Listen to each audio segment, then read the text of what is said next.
नमस्कार, आप देख रहे हैं हल्ला बोल। आपके साथ मैं हूं अंजना ओम कश्यप। दलित वोट बैंक पर दंगल जारी है। जी हां, उत्तर प्रदेश में यह मुद्दा सुलग रहा है।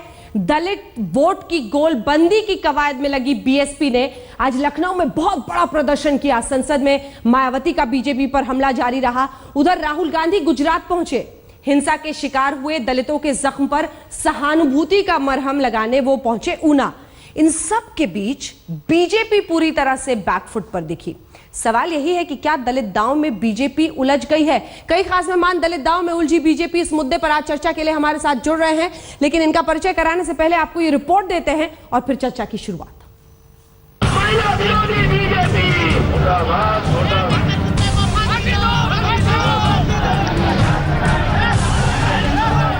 यूपी की सियासत में नई हलचल। मायावती के अपमान पर बीएसपी का गुस्सा लखनऊ की सड़कों पर दिख रहा है। हजरतगंज में अंबेडकर की मूर्ति के सामने बीएसपी की सियासत नई शक्ल में मूर्त रूप ले रही है। भूतपूर्व हो चुके बीजेपी के एक नेता की नादानी से बीएसपी को नई सियासी संजीवनी मिल रही है। मायावती इस मौके को भरपूर भुनाने में लगी, क्योंकि जब उसने अभद्र भाषा का जो कल इस्तेमाल किया, जिसको वो अपनी बहन और देवी की तरह मानते हैं। आप लोगों को मालूम है, आपके कोई देवी देवताओं के बारे में कोई अपशब्द बोले आपको कितना बुरा लगेगा। यदि भारतीय जनता पार्टी के लोग खुद आकर तो उस व्यक्ति के खिलाफ एफआईआर दर्ज कराते तो मैं समझती हूँ कि वो मेरा दिल जीत सकते थे, लेकिन ये केवल खाना पूर्ति है। बीएसपी की कोशिश होगी कि दयाशंकर के बयान को दलितों के स्वाभिमान के साथ जोड़कर वोटरों के बीच जाया जाए। इस मुद्दे ने न सिर्फ बीएसपी में नई जान फूंकी है, बल्कि उन्हें सड़क पर उतरकर अपनी ताकत दिखाने का मौका भी दिया है। दलितों पर सियासत के दरिया में एक धारा गुजरात की तरफ भी बह रही है। ऊना में गोरक्षकों के हाथों हिंसा के शिकार हुए दलितों का दर्द जानने राहुल गांधी भी पहुंचे। एक दिन पहले कुछ ऐसी ही कवायद गुजरात की सीएम साहिबा आनंदीबेन पटेल ने भी की और केजरीवाल का कारवां भी ऊना पहुंचने ही वाला है। ये बताने की जरूरत शायद नहीं है कि दलितों के दरवाजे पर सियासतदानों का ये मेला क्यों लगा है। राहुल दलितों के घर जाकर मिले, अस्पताल जाकर भी हालचाल जाना। 9 दिन बाद सरकार को भी सुधाई और विपक्ष को भी। जिनसे मैं अस्पताल में मिला, माता पिता से उनसे कहा कि देखिए आप घबराइए मत, कांग्रेस पार्टी, गुजरात की जनता आपके साथ खड़ी हुई है। हम इस विचारधारा को गुजरात में नहीं पूरे हिंदुस्तान में हरा के दिखाएंगे। जो लोग ये दलित कार्ड खेल रहे हैं ये बहुत हिस्ट्री शीटर लोग हैं। दलितों के खिलाफ जुल्म के बहुत हिस्ट्री शीटर पार्टियां रही हैं, उनकी सरकारें रही हैं और उनके इतिहास और भूगोल को हम जब चर्चा होगी तो बताते हैं। भी ऊना में पीड़ितों के परिवार से मिले। पीड़ितों को लेकर सियासतदानों का दर्द ऐसा छलका है कि आप प्रवक्ता आशुतोष ने भी गुजरात का रुख किया, जबकि जेडीयू नेता शरद यादव ने अपने दौरे के लिए शनिवार का दिन बुक कर लिया। हर तरफ से सहानुभूति का समंदर बह रहा है। अगर ऊना के दलितों ने अपनी लड़ाई का बिगुल नहीं फूका होता तो शायद देश को कानो कान खबर नहीं होती। लेकिन यूपी से गुजरात वाया दिल्ली तक दलितों को लेकर घटनाक्रम कुछ ऐसा रहा कि दलित हित की हुंकार भरी जा रही है। आखिर सवाल वोट का जो है। दिल्ली में रीमा पराशर और राजकोट में अंकित त्यागी के साथ आज तक ब्यूरो। सभी खास मेहमान हमारे साथ जुड़ गए हैं। सबसे पहले आपका परिचय उनसे करा दें। हमारे साथ श्रीकांत शर्मा जी, राष्ट्रीय सचिव भारतीय जनता पार्टी के जुड़ गए हैं। संजय निरुपम जी, राष्ट्रीय प्रवक्ता कांग्रेस पार्टी के हमारे साथ जुड़ गए हैं। सुदेंद्र भदौरिया साहब, नेता बीएसपी के हमारे साथ जुड़ गए हैं।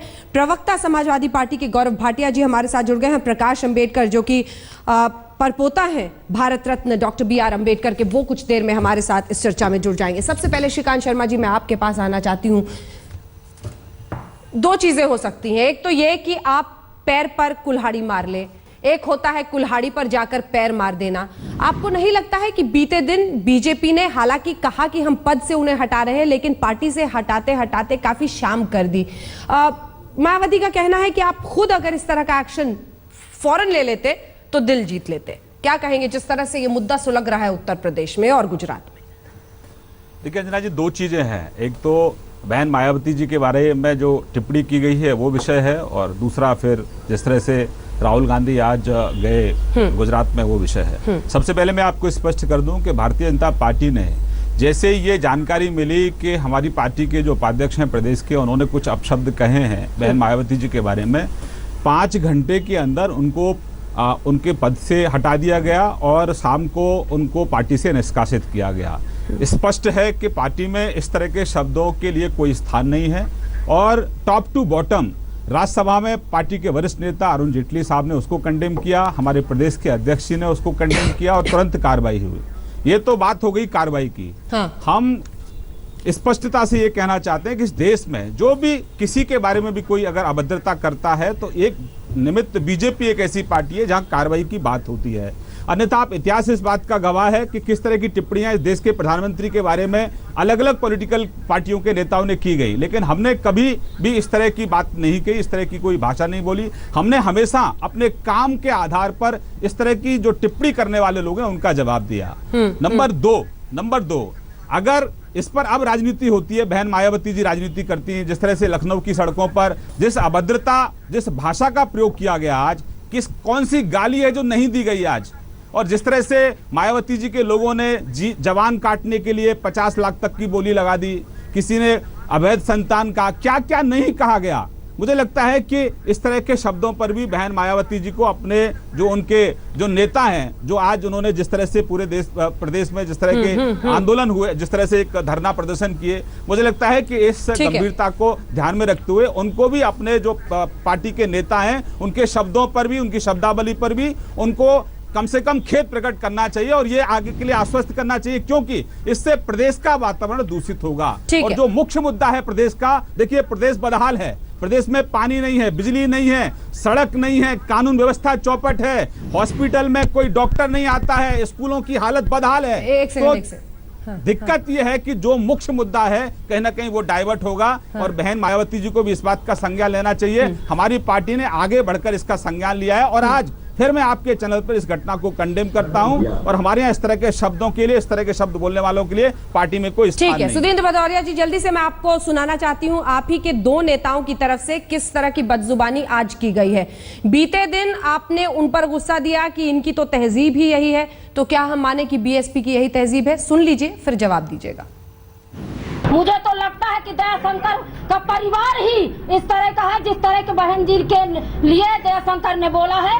दयाशंकर का मुझे लगता है डीएनए में खराबी है। वो बहन जी के लिए जिसने इस तरह टिप्पणी की है वो भाजपा सरकार के सह में हुआ है, इसलिए इस देश का अपमान है, बहन जी का अपमान है, इस देश का संविधान का अपमान है। पार्टी ने बर्खास्त किया वो तो बहुत छोटी चीज है, उसने पूरी माँ, बेटी और बहन जाति का पूरे भारत वर्ष का अपमान किया है। सिर्फ पार्टी लेवल के ऊपर नहीं, मैं तो सबके हाथ जोड़ के विनती करती हूँ सब आए औरतें और उसको सजा दिलवाए, और जो भी मुझे उसकी जीभ काट के देगा 50 लाख जन्नत जहां की जिंदाबाद। एक जन्नत जहां जी हैं और एक उषा चौधरी हैं, एक विधायक हैं, एक कॉर्पोरेटर हैं। तो भदौरिया साहब ये तहजीब है आपकी पार्टी की? देखिए, ये जो आपने अभी ये बात को सुनवाया है, इसको व्यापक संदर्भ में बहस के अंदर लाते हुए मैं अपना उत्तर देना चाहूंगा। आज देश के अंदर बहस हो रही है एक दलित लड़की की, महाराष्ट्र के अंदर बलात्कार करने के बाद हाथ और पैर काट दिए गए हैं। गुजरात के अंदर कई दर्जन दलितों को नंगा कर कर कोड़े बरसाया गया है।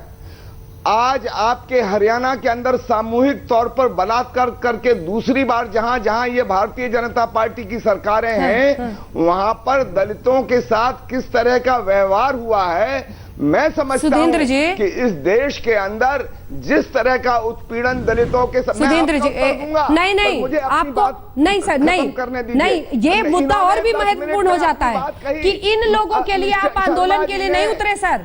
माफ कीजिएगा, बीएसपी और बीएसपी के कार्यकर्ता इन मुद्दों और इन इंसिडेंट्स की वजह से नहीं उतरे हैं आंदोलन पे। हमारी पार्टी अब शब्द पे उतरे हैं। गुजरात में जाके देख लीजिए, आप गुजरात में जाके देख लीजिए, गुजरात में जाके देख लीजिए, वहां पर हाथी के झंडे लहराते हुए बहुजन समाज पार्टी के कार्यकर्ता मिलेंगे। पार्टी की चिंता है। कल मैं इलेक्ट्रॉनिक मीडिया के चैनल पर था और भारतीय जनता पार्टी के लोग, श्री परमार ने कहा कि ये बीजेपी के लोगों ने कहा और मैं तो बता दूं आपको, एक चीज बतला दूं, ये कह रहे हैं क्या हम बोल रहे हैं, इनकी नेता और मंत्री केंद्र में श्रीमती जो साध्वी निरंजन ज्योति हैं वो कहती हैं कुछ रामजादे हैं और बाकी कौन से जादे हैं ये बतलाएं। और मैं इनसे पूछना चाहता हूं, सुधींद्र जी, हमारे देश के अल्पसंख्यकों के बारे में क्या कहा? सुधींद्र जी, इस देश के दलितों के बारे में जनरल वीके सिंह ने क्या कहा और ये हमको सिखा रहे हैं? मैं ये कहना चाहता हूं भारतीय जनता पार्टी हो या अन्य पार्टी, बहुजन समाज पार्टी बाबा साहब भीमराव अंबेडकर के सुधींद्र जी, आप जितना चाहे चीख सकते हैं, लेकिन सर सवाल से भागना सही नहीं होता है। लड़ रहे हैं सर, सवाल से भागना सही नहीं होता है। लड़ रहे हैं, दर्शक समझ रहे हैं। अधिकारों के लिए उसकी हिफाजत करेंगे, हम उन अधिकारों की हिफाजत करेंगे। क्यों नहीं गौ रक्षा समिति पर इस समय बैन लगाते हैं जिन्होंने नंगा करके पीटा है दलितों को? तो क्या उनके मन में गुस्सा नहीं होगा? माफ कीजिएगा, उनके मुद्दे पर आप आंदोलन के लिए नहीं उतरे। कहती हैं माफ कीजिएगा, उनके मुद्दे पर आप आंदोलन के लिए नहीं उतरे हैं, आप अपशब्द पर उतरे हैं। भ्रमित मत कीजिए, बिल्कुल उतरे हैं, क्योंकि आप भ्रमित मत कीजिए। एक सेकंड, बहन मायावती जी ने जब पार्लियामेंट में हमने सवाल आपसे आपकी तहजीब पे पूछा, आपने वो बात बिल्कुल ही दबा दी। एक सेकंड श्रीकांत जी, आपको एक लाइन में जवाब देना होगा, मुझे संजय निरुपम जी के पास जाना है। एक लाइन में श्रीकांत जी जो आप कह रहे हैं। जी, हाँ, ये आज तक चैनल पर जिस तरह से अभद्र भाषा का बीएसपी के लोगों ने प्रयोग किया आज सड़कों के ऊपर, उम्मीद कर रहा था देश के भदौरिया साहब उसको कंडेम करते, उसकी आलोचना करते। अरे सुन लीजिए, भाषण मत दीजिए, अपमानित मत करिए इस देश के लोगों को। सुन लीजिए, सुनने का पेशेंस रखिए और बात का जवाब दीजिए, बात का जवाब दीजिए। अपमानित किया दलितों को। अरे आपके शासनकाल के अंदर 29,445 दलितों के उत्पीड़न की घटनाएं हुई, लोगों के रहते 1,000 से ज्यादा लोगों की हत्या हुई। आप किस हैसियत से आप दलितों के हित की बात कर रहे हैं? आपको शर्म आनी चाहिए इस तरह की बातें करने के लिए। आप दोनों से मेरा निवेदन है। एक सेकंड सुधींद्र जी, थोड़ा सा सुधींद्र जी, आपसे एक सेकंड अनुरोध है। सुधींद्र जी थोड़ा सा आपसे अनुरोध है, थोड़ा आपकी आवाज साफ पहुंच रही है, चीखने की जरूरत नहीं है सर, चिल्लाने की जरूरत नहीं है। मैं आ रही हूं, आपकी बात महत्वपूर्ण है, आपसे मेरा निवेदन है कि थोड़ी आवाज नीचे करें ताकि हर कोई बोल सके। सर सबने बोल लिया, एक बार मुझे अन्य मेहमानों के पास जाने दीजिए। संजय निरुपम जी, आपके पास भी मैं एक सवाल के साथ आना चाहती हूँ। पहले जरा तस्वीरें अपने दर्शकों को दिखाएं हम रोहतक की, हरियाणा की, जिसका जिक्र एक के बाद एक वो कर रहे थे। कई सारी ऐसी घटनाएं बीते दिनों हुई हैं और ये रोहतक का है जहां पर एक दलित लड़की के साथ गैंगरेप हुआ था, उस पर दबाव था केस वापस लो, नहीं लिया उसने, उसके साथ फिर से उन्हीं आरोपियों ने जो बेल पर थे गैंगरेप किया। रोहतक तो इतना पास है संजय निरुपम जी, इसकी कराह क्यों नहीं पहुंची राहुल गांधी तक? क्या सिर्फ और सिर्फ वोट बैंक की राजनीति होगी और वोट बैंक के लिए ही जाया जाएगा? संजय निरुपम जी, नहीं, इसमें वोट बैंक की कोई राजनीति नहीं है, वोट बैंक की कोई राजनीति नहीं है।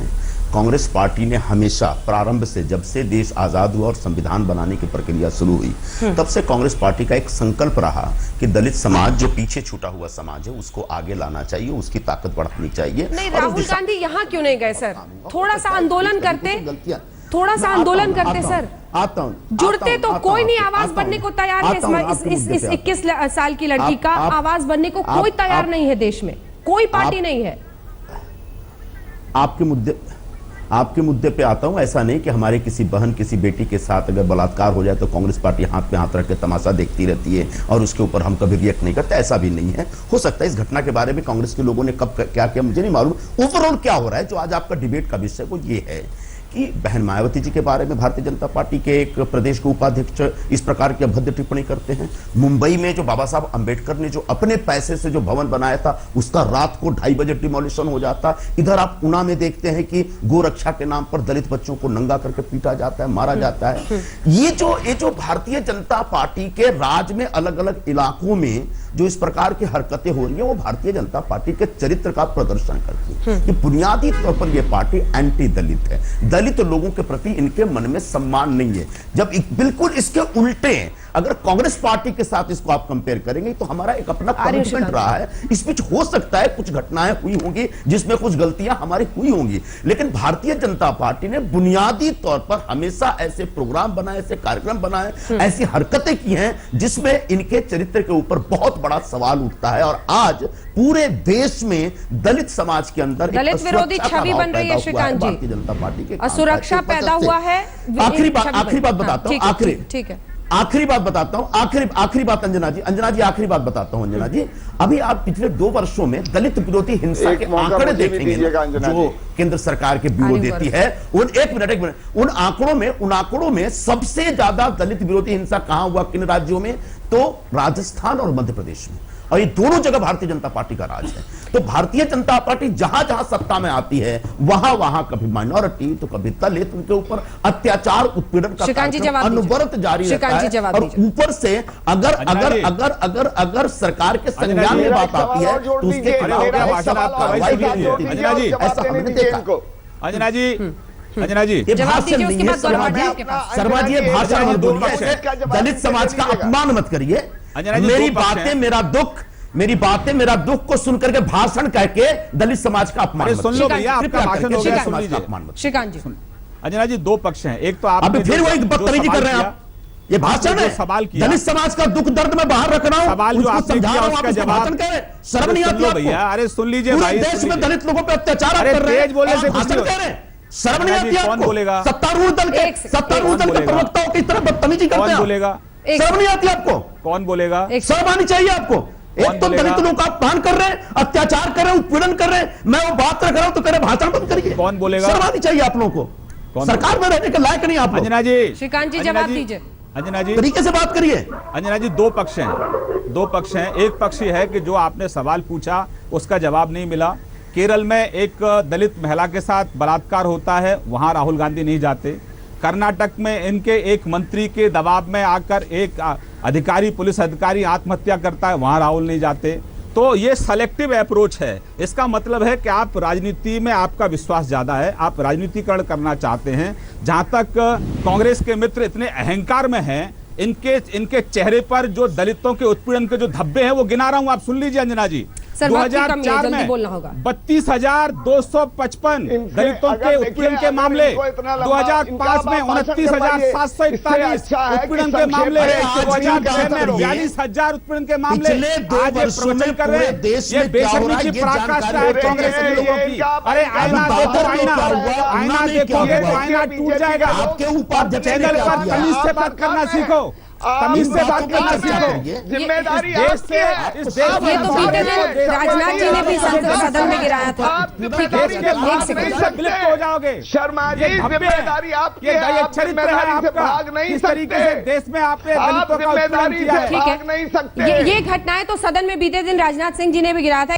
दलित दांव में उलझी बीजेपी, बहस हम कर रहे हैं, सभी खास मेहमान बने हुए हैं। तस्वीरें हम आपको दिखा रहे हैं लखनऊ में आज जिस तरह से प्रदर्शनकारी सड़कों पर उतरे हैं दलित मुद्दे पर, उस दूसरी तरफ गुजरात में जो हुआ है।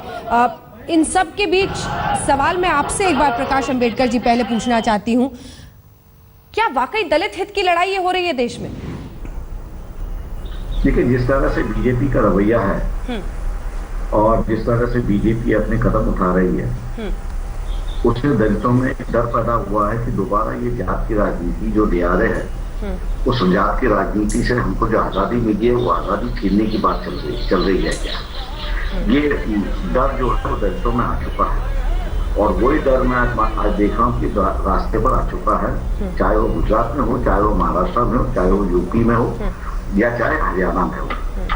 जब तक इस डर को बीजेपी एड्रेस नहीं करेगी, और मायावती जी को लेके जब जिस दयाशंकर ने लफ्ज उठाया है, मैं समझता था कि प्राइम मिनिस्टर ने उसमें आके, नरेंद्र मोदी जी ने उसे आके कुछ न कहना चाहिए था। मैं आपको उदाहरण दूं कि 1992 में नरसिम्हा राव जी प्राइम मिनिस्टर थे, तो 15 अगस्त को लाल किले से संबोधित करते हुए उन्होंने हरिजन शब्द इस्तेमाल किया, और तुरंत ही वहां पर दीदी के जो एंकर थे उन्होंने बूटा सिंह की फोटो एक लगाई और वहां की दिखाई। दूसरे दिन हाउस में हंगामा करने में उस इश्यू को मैंने उठाया था जी। ये गलत हुआ है कि हरिजन शब्द इस्तेमाल किया जाता है, बूटा सिंह को वहां पर दिखाया जाता है, ये गलत है। 1 घंटे के अंदर नरसिम्हा राव राज्यसभा में आए और उन्होंने वहां पर माफी मांगी कि ये गलती हुई है और ये दोबारा गलती नहीं होगी। शायद बीजेपी।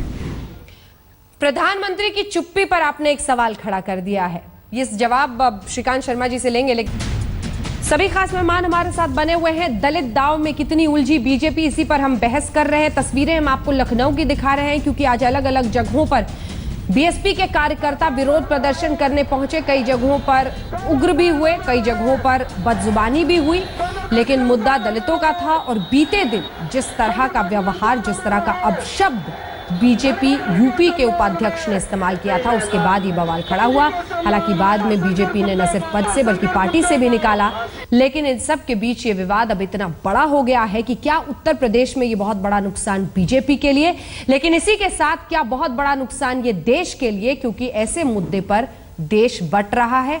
हर पार्टी अपने अपने तरीके से मुद्दे को भुनाने में लगी हुई है।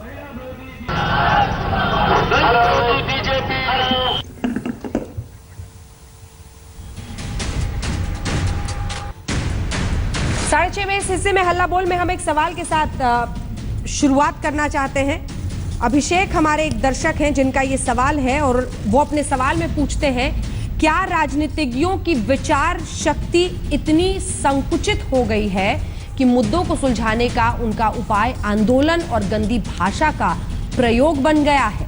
इसी पर मैं चर्चा को आगे ले जाना चाहती हूं, लेकिन उससे पहले श्रीकांत शर्मा जी, एक सवाल जिसका जवाब आपको देना चाहिए। क्या इस मुद्दे पर प्रधानमंत्री का चुप रहना सही है? देखिए, प्रधानमंत्री जी हमेशा बोलते हैं, कोई प्रधानमंत्री जी कभी चुप नहीं रहते हैं।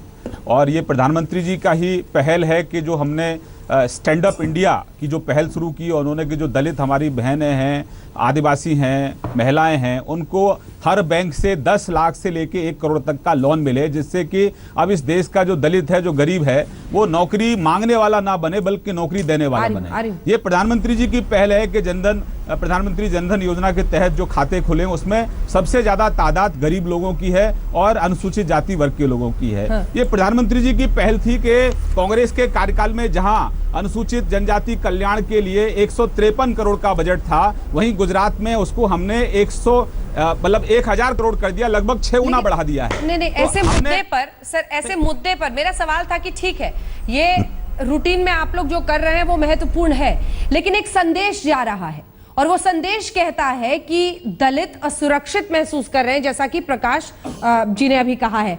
और इसीलिए प्रकाश अंबेडकर जी से सवाल केस में जोड़कर बोल रही हूँ सर, इसकी गंभीरता को समझिए सर। एक सेकंड, मैं बिल्कुल श्रीकांत जी, क्या ऐसे मुद्दे पर प्रधानमंत्री को बोलना चाहिए, जरूरी है? मैं प्रकाश जी से बहुत विनम्रता से ये आग्रह करता हूं कि दलितों को डराने की कोशिश जरूर हो रही है, दलितों को भटकाने की कोशिश जरूर हो रही है। और कौन दलितों को भटका रहा है, कौन दलितों को डरा रहा है? जिसने अभी तक 70 साल तक दलितों का शोषण किया है, दलितों के लिए कुछ नहीं किया है।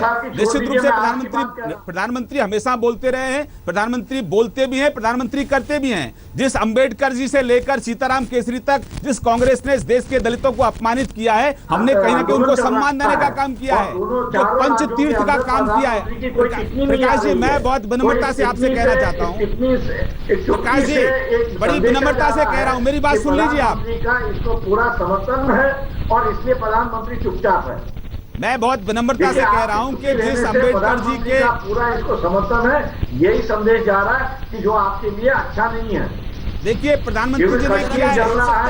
प्रकाश जी सुन लीजिए, आपका सवाल ध्यान में आया। प्रकाश जी सुन लीजिए, आपका ध्यान, प्रकाश जी सुन लीजिए, आपका सवाल मेरे ध्यान में आ गया, मेरा जवाब तो सुन लो। प्रकाश जी, मेरा जवाब तो सुन लो। प्रकाश जी, मेरा जवाब सुन लो। जिस अंबेडकर जी के नाम पर यह कांग्रेस राजनीति करती चली आई है, उनके जो स्थान है, उनसे जुड़े हुए स्थान है, पंच तीर्थ का नाम हमारी सरकार ने दिया है और उनसे जुड़े हुए जितने भी स्मारक हैं, उनका काम करने का उन पर किया है या अभी क्या किया उसका छोड़ दीजिए। आप मायावती के सवाल से लेकर मैं आपसे पूछ रहा हूँ कि प्रधानमंत्री ने इस बात की निंदा क्यों नहीं की, खंडन क्यों? गौरव जी, मैं आ रही हूँ, तुरंत आ रही हूँ गौरव जी। पूरी प्रधानमंत्री चुप क्यों है? ये देखिए, ये चुपी होने की मैं इसमें एक बात जोड़ूं, अंजना जी, मैं कुछ जोड़ सकता हूँ इससे? प्रकाश जी, आपसे अपेक्षा नहीं है कि आप राजनीतिक बयान, ये आपका टोटल राजनीतिक बयान है। मैं जो कह रहा हूं उस पर आप ध्यान नहीं दे रहे हैं। मैंने आपको उदाहरण देके इसलिए कहा, नरसिम्हा राव की रवैया का बात दिया कि 1992 में नरसिम्हा राव से गलती, ठीक है, उनका मानना है कि प्रधानमंत्री का इंटरवेंशन होना चाहिए। गौरव भाटिया जी, बिल्कुल होगा, इंटरवेंशन होगा। प्रधानमंत्री जी हमेशा से बोलते रहे और प्रधानमंत्री बोलेंगे। गौरव भाटिया जी, बोलिए, ये हो रहा है उत्तर प्रदेश में। 10 दिन बोलने के बाद जब आदमी जलता रहेगा उसके बाद बोलने की क्या मतलब? अरे कार्रवाई देखिए ना प्रकाश जी, काम हो रहा है, कार्रवाई हो रही है। खाली बोलने से काम थोड़ी चलता है। अगर किसी ने कुछ बोला है तो उसको पार्टी से निष्कासित कर दिया है, पार्टी से निष्कासित किया है, ये कार्रवाई है। गौरव भाटिया जी, सिर्फ गाल बजाने वाले लोग प्रकाश अंबेडकर जी, कार्रवाई इसके बाद फौरन आ रही है। हाँ Gaurav Bhatia, Gaurav ji, social welfare ministry का बजट जो है, अंजना जी, सबसे पहले क्योंकि बात आपको अंजना जी अंबेडकर जी से कहना पड़ेगा कि वो थोड़ा समय औरों को भी दें। हाँ। एक साथ सब लोग कैसे बोलेंगे? हाँ। सबसे पहले क्योंकि प्रधानमंत्री जी की बात हो रही है, इसलिए मैं याद दिलाना चाहूंगा, श्रीकांत भाई भी यहाँ पे हैं, कि जब अखलाक वाला मसला आया था तो 2 हफ्ते तक प्रधानमंत्री जी चुप थे। उन्होंने कोई बयान नहीं दिया था, कोई निंदा नहीं करी थी। और जहां तक दलित हैं जो पीटे गए हैं गुजरात में, उस पे भी प्रधानमंत्री जी का कोई बयान नहीं आया है। और ये जो मायावती जी के लिए बयान दिया गया है जो निंदनीय है और किसी भी तरह से उचित नहीं है, इस पे भी कोई बयान नहीं आया है। श्रीकांत जी अपना ही बिगुल बजा रहे हैं और कह रहे हैं हमने तुरंत कार्रवाई की। मैं भी जानकारी इन्हें दे दूं कि कल ये जब बयान सामने आया मीडिया के माध्यम से, तो तब तक कोई कार्रवाई नहीं हुई थी और केवल दबाव बनने के बाद उन्हें उपाध्यक्ष पद से हटाया गया। तब हमारी पार्टी ने भी मांग करी थी कि इन्हें तुरंत निष्कासित किया जाए पार्टी से, और एक दिन ये रुके रहे, तभी आज लखनऊ में जो हमने देखा वो बवाल हुआ। अगर इन्होंने कल ही निष्कासित कर दिया होता तो शायद ये नौबत बिल्कुल भी नहीं आती। दूसरी बात अंजना जी, राजनीति का गिरता हुआ स्तर केवल महिला के खिलाफ अभद्र बयान देना ही एक मसला नहीं है। दूसरा मसला है जो सांप्रदायिक बयान भाजपा के लोग देते हैं, और सुरेश राणा को अभी इन्होंने उपाध्यक्ष बनाया है जो मुजफ्फरनगर दंगों में आरोपी है। तो आप भाजपा के उपाध्यक्ष देखिए, ये उत्तर प्रदेश का चुनाव जो है वो सांप्रदायिकता पे, महिला को खिलाफ अभद्र बयान देने पे और समाज को बांटने के लिए लड़ना चाहते हैं। ये बहुत दुखद है। क्यों नहीं नरेंद्र मोदी जी सुरेश राणा को भी हटा देते हैं? क्यों नहीं मंत्री पद से जो है संजीव बालिया को हटा देते हैं? तब मानेंगे कि विकास की बात भाजपा कर रही है। वरना केवल चुनाव में विकास का नारा देना और चुनाव जीतने के बाद केवल सांप्रदायिकता फैलाना और इस तरह के अभद्र बयान देना, मैं समझता हूं जनता के साथ धोखा है, और इसका जवाब जनता इन्हें जरूर देगी। एक बात अंजना जी और कहूंगा, क्योंकि काफी समय बाद आप मेरे पास आई हैं, मायावती जी को भी ये चाहिए था कि कानून पे भरोसा रख के, श्री अखिलेश यादव जी ने इस बयान की निंदा की और एफआईआर तुरंत दर्ज हुई और इस पे सख्त कार्रवाई भी आगे हो रही है। तो मायावती जी को भी ये चाहिए कि इस पे अपनी राजनीति की रोटी ना सेके और इसको जो है कानूनी कार्रवाई जो भी है उसको होने दे। ये गलत है कि आप जनता को दलित के मुद्दों के लिए नहीं, अपने लिए जो है लाके और इस तरह से वहां पे माहौल खराब कर रही है। ये बिल्कुल उचित नहीं है। आपकी बात पर श्रीकांत जी जवाब देना चाह रहे हैं, उसके संजय जी फौरन आ रही हूँ। गौरव जी ने कहा कि कार्रवाई लेट हुई है। अरे गौरव जी, कम से कम हमारी पार्टी में कार्रवाई तो हो रही है, वहां तो आपके यहाँ तो कार्रवाई नहीं होती है। एसपी मुकुल द्विवेदी को हत्यारे अपराधी गोली मार देते हैं। अरे गोली मार देते हैं। गौरव जी सुन लीजिए भाई, अरे गौरव जी आप सुन लीजिए। संतोष यादव की हत्या हो जाती है, मुकुल द्विवेदी की हत्या हो जाती है, शिवपाल यादव अभी कैबिनेट में है, कोई कार्रवाई नहीं हो रही है। प्रकरण में तुरंत अरे सुन लीजिए, पत्रकार को जिंदा जला दिया जाता है, अपराधी अखिलेश की कैबिनेट में है। तो बिना मुजफ्फरनगर का दंगा कराने वाला आपका एक मंत्री आपकी कैबिनेट में है। शिवपाल जी का नाम किस तथ्य के बेसिस पे लेते? श्रीकांत, अरे झूठे मुकदमे दाखिल करके भाजपा के प्रत्येक कार्यकर्ता को आप जेल के अंदर डाल सकते हैं। प्रमाण दे दीजिए, आप बताइए। सीबीआई की जांच करा लीजिए ना। सीबीआई की क्यों नहीं जांच करा रहे हैं? सीबीआई की जांच कराओ। मुकुल द्विवेदी के हत्यारे तभी गिरफ्त में आएंगे जब सीबीआई की जांच होगी। संतोष यादव के मुकुल द्विवेदी के हत्यारे कैबिनेट में हैं। सीबीआई को तो आप निकालते हैं, जो सीबीआई राजनीतिक विरोधी लगातार बोलते रहना। अरे आपको इंटरप्ट किया किसी ने क्या? आपको बीच में डिस्टर्ब किसी ने नहीं किया गौरव जी, तो गलत बयान थोड़ी बहुत मर्यादा रखिए, आपको डिस्टर्ब नहीं किया। वरिष्ठ नेता मुकुल द्विवेदी के हत्यारे आपकी कैबिनेट में है, संतोष यादव के हत्यारे आपकी कैबिनेट में है, मुजफ्फरनगर का दंगों का मुख्य आरोपी आपकी कैबिनेट में है, पत्रकार को जिंदा जलाने वाला व्यक्ति आपकी कैबिनेट में है, बलात्कार करने वाला का संरक्षण देने वाला व्यक्ति आपकी कैबिनेट में है। नरेंद्र मोदी जी गुजरात क्यों नहीं जाते? उन दलित लोगों की दर्द, अरे मोदी जी के फोबिया से बाहर आ जाओ। अत्याचार हुआ है गुजरात, अरे जवाहर बाग में जो हुआ है उसकी सीबीआई की जांच कराओ ना। तो उन्हीं का स्टेट है। अरे ठीक है, आप अरे ये आंकड़ा है, आंकड़ा प्रधानमंत्री जी 12,198 हत्याएं हुई है अखिलेश के राज में, ये आंकड़ा है, ये दलितों के उत्पीड़न के आंकड़े हैं। शासित भाजपा के राजनीतिकरण मत करो, दलितों के नाम पर राजनीति मत करो। उत्तर प्रदेश में आप दलितों के नाम पर राजनीति मत करो। भाजपा के शासित राज्य है, वहाँ पे दलित पे अत्याचार सबसे ज्यादा है। और मेरे पास आंकड़े हैं। अंजना जी मुझे समय दो, मैं इनको करेक्ट कर देता हूँ। अंजना जी अगर समय दें तो मैं गौरव भाटिया को करेक्ट कर दूं, इनको लिखा दूं, इनको बता दूं, इनका काला चिट्ठा मेरे पास है, कौन कौन से साल में कितनी हत्या उत्तर प्रदेश में हुई है, आंकड़े, और उसका संरक्षण अखिलेश यादव के पास है। आपको आंकड़े दे देता हूँ, मैं भी दे रहा हूँ, हर साल का आंकड़ा मेरे पास है, हर साल का आंकड़ा है। भाजपा शासित सब एक दूसरे का काला चिट्ठा खोलने में लगे हुए हैं, लेकिन सवाल यही है कि क्या वाकई ये सहानुभूति है, ईमानदारी है दलितों के प्रति, या फिर एक सहानुभूति की भी राजनीति हो रही है? इसका जवाब संजय निरुपम जी आपसे। दलित दांव में उलझी बीजेपी, सभी खास मेहमान हमारे साथ बने हुए हैं। संजय निरुपम जी, सहानुभूति की राजनीति आपकी पार्टी कर रही है। मुझे लगता है इसमें सहानुभूति की राजनीति या वोटों की राजनीति, इस प्रकार की भाषा का इस्तेमाल नहीं होना चाहिए। गुजरात में दलितों के ऊपर अत्याचार होता है और वहां पर अगर राहुल गांधी जी जाते हैं तो मुझे लगता है कि हम कहीं ना कहीं उसके दर्द को बांटने जाते हैं। और जब राहुल गांधी जैसे नेता जब वहां पहुंचते हैं तो उस पूरे विषय को बहुत बड़ा फोकस मिलता है, और जब फोकस मिलता है तो सरकार को भी समझ में आता है कि बहुत बड़ी गलती हो, इसका इलाज होना चाहिए, इसका कुछ इंतजाम होना चाहिए। वरना भारतीय जनता पार्टी आज क्या कर रही है? ये सिर्फ मायावती जी के ऊपर एक अभद्र टिप्पणी हुई और उस बीजेपी के नेता के खिलाफ कार्रवाई, बहुत अच्छा हुआ, लेकिन इससे पहले ऐसे तमाम घटनाएं घटती हैं जिसको भारतीय जनता पार्टी ने निरपेक्ष भाव से देखा, कभी उस पर एक्शन लेते हुए नहीं देखा है। आज जैसे अंबेडकर भवन तोड़ा गया, 1 महीना हो गया, एक बार रुको ना भाई जरा सा, 1 महीना हो गया अंबेडकर भवन टूटे, कल जाके मुख्यमंत्री ने घोषणा की कि हम इसकी जांच करेंगे। 1 महीने से दलित समाज के लोग रास्ते पे लड़ रहे थे, अंबेडकर जी का अपमान हुआ, लेकिन सरकार चुप है। नरेंद्र मोदी की आप चुप्पी की बात कर रहे हैं? नरेंद्र मोदी जी ने अपने तमाम मंत्रियों और नेताओं के तमाम अभद्र और नफरत फैलाने वाले बयानों पर चुप्पी साधी है। मैं सही समझ रहा हूं गौरव भाटिया जी की बात कि नरेंद्र मोदी जी पार्टी के लोगों को ज्यादा नैतिकता पर भाषण नहीं देना चाहिए। गुजरात जाते और दलित समाज, चुप रहो भाई, चुप रहो। अरे सुन लीजिए, आप बीच में भाषणबाजी कर रहे हैं। गुजरात जाना चाहिए था, उना में जाके दलित लोगों के दर्द को बांटना चाहिए था, लेकिन हमारे प्रधानमंत्री को सिर्फ वन वे ट्रैफिक में बात करने की आदत है। सिर्फ मन की बात करेंगे, अपनी बात सुनाएंगे, सचमुच लोगों का दुख क्या है, बलात्कार हुआ था क्या वो? ठीक है, प्रधानमंत्री के मुद्दे पर जल्दी से एक जवाब दे दीजिए श्रीकांत जी। कि जब भी उनकी पार्टी का कोई व्यक्ति नफरत का भाव पैदा करे, उस व्यक्ति के खिलाफ प्रधानमंत्री को सख्त कार्रवाई करनी चाहिए। लेकिन संजय जी से लेकर गौरव भाटिया, प्रकाश अंबेडकर, सबका एक ही सवाल है फैलाने वाले लोगों के प्रधानमंत्री। एक सेकंड श्रीकांत जी, एक जवाब दे दीजिए।